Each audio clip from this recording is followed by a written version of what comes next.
as the people from RARDI, the British side of the forensic investigation, and to coordinate the results of their analysis and examination to identify these components, reconstruct the bomb, and provide these leads that were so essential. Intrepid Tom Thurman of the FBI had, in 1989, interviewed Neusch bomb maker Quisat, never sharing what he was told with the Scottish police. This time, before he could act, he had to be helped by two English counterparts, forensic experts from RARDI, the first to see the importance of the extraordinarily eventful forensic find. One, the curious doctor, Alan Faraday, who has had one terrorist case he investigated thrown out on appeal, with others under legal scrutiny. Perhaps one of the most surprising things about Alan Faraday as an expert witness is that he has no formal academic qualifications whatsoever.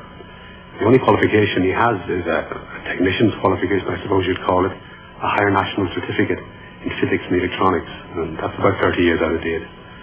So, no, he's not a doctor, and indeed I would even go so far as to say he's not a scientist in the accepted sense. Well, the first time I encountered him giving evidence was in the trial of Daniel McNamee, an Irish person who was in the Old Bailey. He was up on bomb-making charges. Because of some previous court experience, I was asked to come along and to watch proceedings. It's on the public gallery, and I watched Faraday, and I gradually became aware that he was given the evidence a certain emphasis that really wasn't justified, that technically couldn't be justified. Thomas Hayes, the second English forensic expert, an actual real chemist, has his own terrorist associations. The Maguire 7, associated with Jerry Conlon, convicted of needing TNT in their bathroom, in part because of Hayes' scientific evidence. The Maguires spent 63 years in prison. The evidence was entirely forensic in nature. There was no other evidence at all. They made no confessions. In fact, they consistently denied any involvement in any terrorist activity or handling any such material.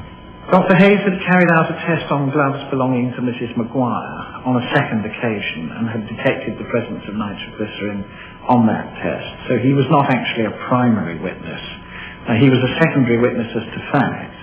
But his role during the course of the trial as a chemist and a qualified chemist, whereas the others who were giving evidence had no formal qualifications but had worked in the field of explosives detection for many years.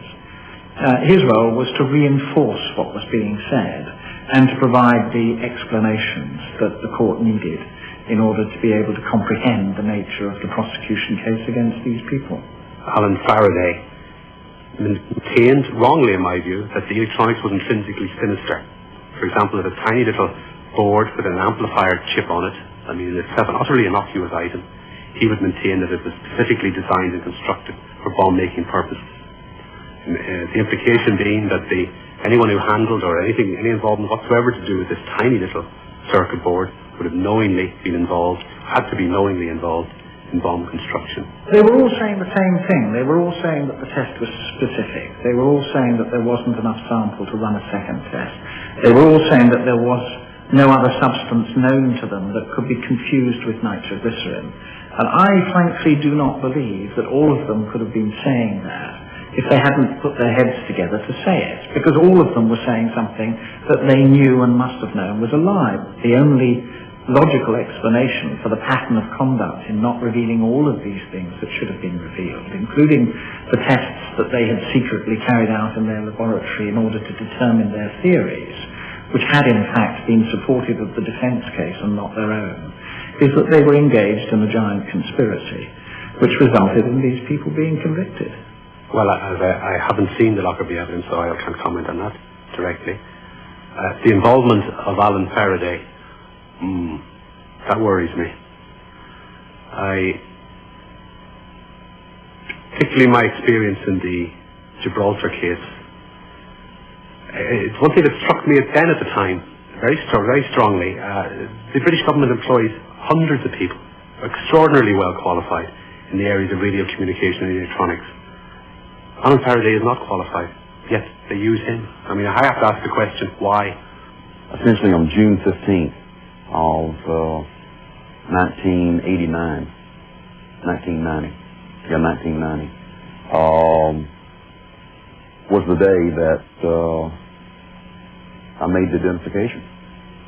And I knew at that point what it meant. And because, if you will, I'm an investigator as well as a forensic examiner, I knew where that would go. That at that point we had no conclusive proof of the type of timing mechanism that was used in the bombing of 103. When that identification was made of the timer, I knew that we had it. The forest find leads to Zurich, where money grows in banks, where the hand that steals is not cut off, just grows other hands. To this man, Edwin Bollier. Und die schottische und amerikanische FBI kamen dann in die Schweiz und man hat uns erklärt, dass solche Timer, also man hat uns dieses Fragment gezeigt auf einer großen Polizeifoto und hat gesagt, ob das von einem Timer von unserer Fertigung ist. Wir haben sofort, also ich habe sofort auf diesem Foto erkannt, dass das tatsächlich ein Stück ist aus einem Timer der Nullserie, der ersten Serie von unseren MST-13-Timern.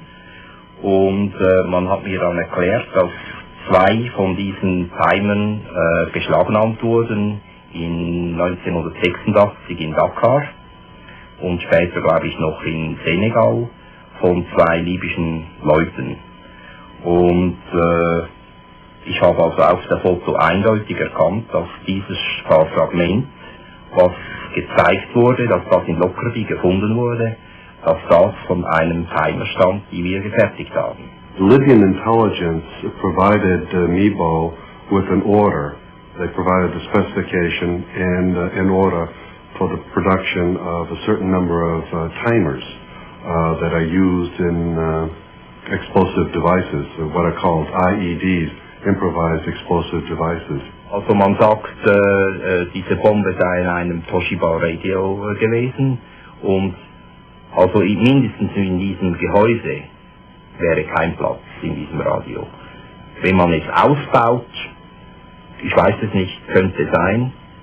A magnification of that circuit board, which is here, you see it's a very large magnification, has a partially obliterated marking. And through investigation we determined that this actually is MECO.